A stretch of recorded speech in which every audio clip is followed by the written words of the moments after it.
Hello friends, Radhe Radhe, जय गुरुदेव, जय माँ गायत्री।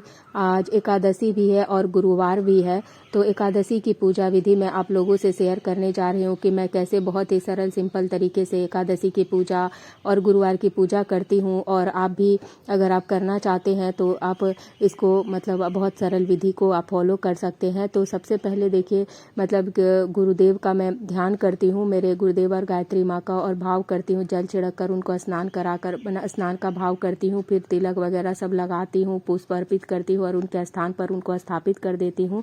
तो जो लोग भी, जिन लोगों ने भी मतलब गुरु मंत्र लिया है या गुरु दीक्षित है, तो उनको सबसे पहले अपने गुरुदेव का ही ध्यान करना चाहिए। कहते हैं कि गुरु ब्रह्मा गुरु विष्णु गुरुदेव महेश्वर, मतलब गुरु ब्रह्मा विष्णु महेश का रूप माने जाते हैं। तो गुरुदेव का सबसे पहले ध्यान जरूर करें। उसके बाद फिर देखिए, मैंने ये नारायण भगवान को अच्छे से गंगा जल छिड़क कर पोंछ दिया। पोंछ कर उनका जो पुराना वस्त्र था उनको हटाकर नया वस्त्र मैंने उनको धारण कराया है। और ये भाव किया है कि मैं इनका स्नान कराकर इनको वस्त्र पहना रही हूँ। और ये वस्त्र मैंने घर में खुद ही से सिलाई किया है, तो यही है। और अगर आप वस्त्र आपके पास नहीं हो या फूल जनेऊ कुछ भी नहीं हो, तो आप मौली सूता मतलब पहनाकर, जिस तरह मैंने जनेऊ इस तरह से गुलाई में पहना, उस तरह से मौली सूता पहनाकर भी आप भाव करते हुए कि भगवान को मैं वस्त्र अर्पित करती हूँ और एक और मौली सूता जनेऊ के लिए अर्पित कर दे। तो 2 मौली सूता इस तरह से गोल करके आप उनको लगा दे। फिर तिलक लगाकर, हल्दी का मैंने तिलक लगाया, फिर इत्र वगैरह को लगाया है। फिर शालिग्राम भगवान का भी मैंने वस्त्र चेंज करके अच्छे से उनका श्रृंगार करके उनको स्थापित कर दिया है। और फिर लड्डू गोपाल का भी मैंने स्नान कराया, उनको भी स्थापित कर दिया है। ये अलग से मैंने जो मंडप बनाया है, इस मंडप पर आप भगवान मतलब गणेश जी को भी स्थापित कर सकते हैं और साथ में लक्ष्मी माँ को भी स्थापित कर सकते हैं। लेकिन मैंने नहीं किया है क्योंकि यहीं पर बगल में ही लक्ष्मी माँ और गणेश जी भी हैं, तो उनके स्थान पर ही मैंने उनका पूजा किया है। और उसके बाद कलश के नीचे आप थोड़ा सा पुष्प रखकर, उसके बाद फिर तुलसी पत्ता, दूर्बा, फूल, लौंग, इलायची, सुपारी, दक्षिणा डालकर, हल्दी डालकर, कुछ मीठा डालकर और थोड़ा सा मतलब इसमें मैं गुलाब का भी जल डालूंगी और इत्र भी आप डाल सकते हैं। इसे करने से क्या होता है कि जब दूसरे दिन मैं कलश को हिलाकर हटाऊंगी, तो मतलब पारण के पहले पूजा जब करूंगी तो हटाऊंगी, तो इसी कलश का जल मैं पूरे घर में छिड़काव करूंगी और इसका 1-2 बूंद मैं मतलब ग्रहण भी कर लेती हूँ। तो ऐसा मैं करती हूँ और आप भी कर सकते हैं, क्योंकि ये भगवान का ही प्रसाद होता है। उसके बाद जो बचा जल होता है उसको मैं किसी भी फूल के पेड़ में डाल देती हूँ और उसके बाद भगवान का जो भी भोग प्रसाद होता है वो मैं चढ़ाती हूँ नैवेद्य में। और मीठा जो भी हो वो भी आप चढ़ा सकते हैं। अगर इतना सारा कुछ नहीं हो तो भी आपके घर में कुछ भी मीठा, मिश्री, गुड़ कुछ भी हो तो वो भी आप चढ़ा सकते हैं। और भगवान भाव के भूखे होते हैं, भगवान उसे भी स्वीकार करेंगे। बस ऐसा मत सोचिए कि इतना सारा कुछ वीडियो में देखकर इतना सारा कुछ हम लोग व्यवस्था बनाएंगे तभी हम पूजा कर पाएंगे, तो ऐसा नहीं है। आप से जो जितना संभव हो सके, कुछ भी नहीं हो तो आप एक छोटा सा दिया जला ले, अगरबत्ती दिखा दे और भगवान से बस प्रार्थना कर ले कि भगवान मैं आज आपका एकादशी का ध्यान करती हूँ, या भगवान मैं आपका ध्यान करती हूँ। कोई मंत्र नहीं भी आता हो तो बस भगवान का ध्यान कर ले भाव से। भगवान उतने से ही बहुत प्रसन्न हो जाते हैं, क्योंकि भगवान सामग्री के नहीं भाव के भूखे होते हैं। तो इस तरह से देखिए मैंने पूजा किया है।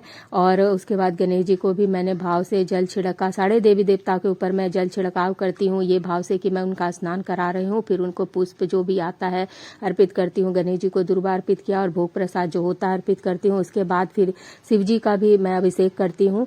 तो कहने का भाव यही है कि अब जरूरी नहीं है कि आप इतने सारे देवी देवता का पूजा करें, लेकिन हाँ, आपके घर में अगर देवी देवता हैं तो पहले उनका भी आप अच्छे से भाव से पहले पूजा कर ले। फिर नारायण भगवान की जो एकादशी के दिन पूजा की जाती है वो आप करें, क्योंकि मतलब सारे देवी देवता का पूजा करने के बाद ही करें। और आज के दिन, एकादशी के दिन जो है वो चावल नहीं खाया जाता है। तो कलश के ऊपर आपको जो सफेद दिख रहा है वो चावल नहीं है, वो सफेद तिल है। और दिया में भी मैं 1-2 दाना मैंने सफेद तिल डाला है। कहते हैं कि जैसे जब दिया जलता है और तिल चटक के उठता, वो मतलब वो चटक चटक के जो आवाज होता है, तो उससे क्या होता है, घर के अंदर जो भी मतलब नेगेटिविटी होती है वो खत्म हो जाती है।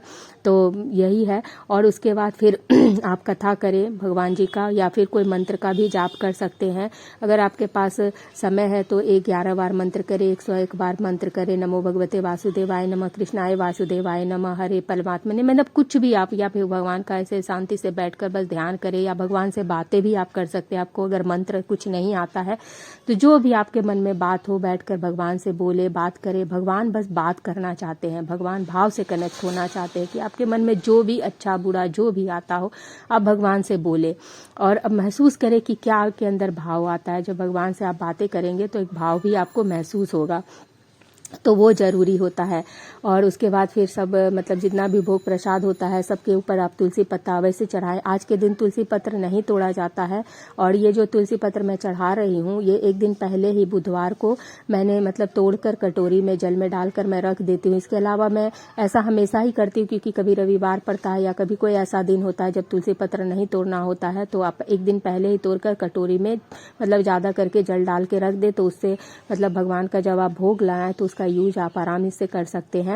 और उसके बाद फिर मैं हवन करती हूँ। हवन करने के बाद मतलब भगवान जी का जो जाप साधना होता है ध्यान करती हूँ, प्रार्थना करती हूँ। फिर उसके बाद अगर आप सुबह में बहुत मतलब घर के में जो हाउस वाइफ होती है बहुत सारा समय नहीं होता है सुबह सुबह क्योंकि बच्चे होते हैं, स्कूल होता है, ऑफिस होता है, तो आप सुबह बस धूप दिखाकर अगरबत्ती दिखाकर मंत्र जाप थोड़ा बहुत जितना आपके पास समय उतना कर ले और उसके बाद आप शाम को फ्री होकर नहाकर फिर से आप अपना जो मतलब जाप साधना जितना भी जो कुछ है आप या कथा सुनना है या भगवान के मंत्र का जाप करना है या नहीं कर सकते तो आप अभी तो यूट्यूब का भी सुविधा है तो मोबाइल में भी बजाकर आप सुन सकते हैं।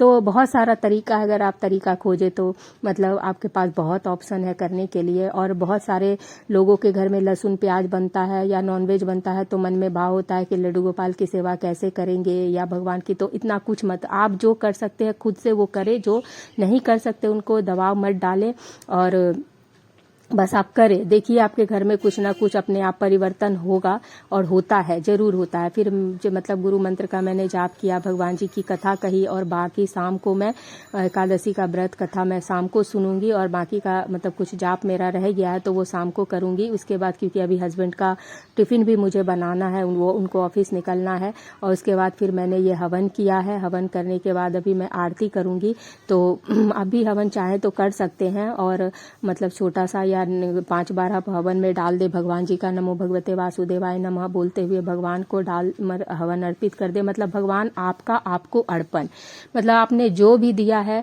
वो आप ही को अर्पण, ऐसा हम लोग भाव करते हैं क्योंकि हम लोगों का क्या सामर्थ्य है कि हम लोग भगवान को कुछ मतलब चढ़ा सके कि ये बस भगवान का जो भगवान हम लोगों को जितना देते हैं ना अपने हिसाब से हम लोगों को देकर भगवान बहुत धन्य करते हैं। बस हम लोग ही समझ नहीं पाते हैं क्योंकि हम लोगों की लालसा इतनी ज्यादा होती है चीजों के प्रति और मतलब हम लोग की लालसा एक वो आती है तो फिर दूसरी और कभी खत्म ही नहीं होती है। इसलिए भगवान को हम लोग कभी थैंक यू भी नहीं ठीक से बोलते हैं, लेकिन भगवान हम लोग को अपने हिसाब से बहुत देते हैं, बहुत देते हैं भगवान। और जो आपको भगवान देते हैं उसमें आप संतुष्ट रहिए, खुश रहिए और भगवान को बहुत बहुत धन्यवाद बोला करिए कि भगवान आपने मुझे इतना कुछ दिया है। और उसके बाद फिर मैं आरती करती हूँ, आरती पूरे घर में दिखा दें, सब लोगों को दे दें, फिर भगवान जी को भी आरती दिखा दें और बहुत भाव से भगवान की पूजा करें। मतलब ये वीडियो बनाते बनाते मैं कभी कभी बहुत भावुक हो जाती हूँ क्योंकि मतलब इतना कनेक्शन मुझे फील होता है भगवान से कि मैं क्या ही बोलूँ कि भगवान ने मुझे क्या नहीं दिया है, क्या मतलब कि कभी सोचती हूँ कि मतलब भगवान का मतलब सोचने लगती हूँ तो बहुत मतलब भावुकता आता है। तो आप लोग प्लीज़ मतलब इसको देखकर थोड़ा सा चलिए वीडियो पर ही आती हूँ। और उसके बाद फिर आरती वारती करने के बाद आप जो भी शंख वगैरह है, घंटी है, सब बजा दे। घर के लोगों को भोग प्रसाद जो भी है, अब कटा हुआ प्रसाद चढ़ाते हैं तो उतार ले और खड़ा प्रसाद है तो रहने दे। और क्योंकि चींटी वगैरह आती है तो आप लोगों को मेरी वीडियो कैसी लगती है, मिलते हैं फिर दूसरे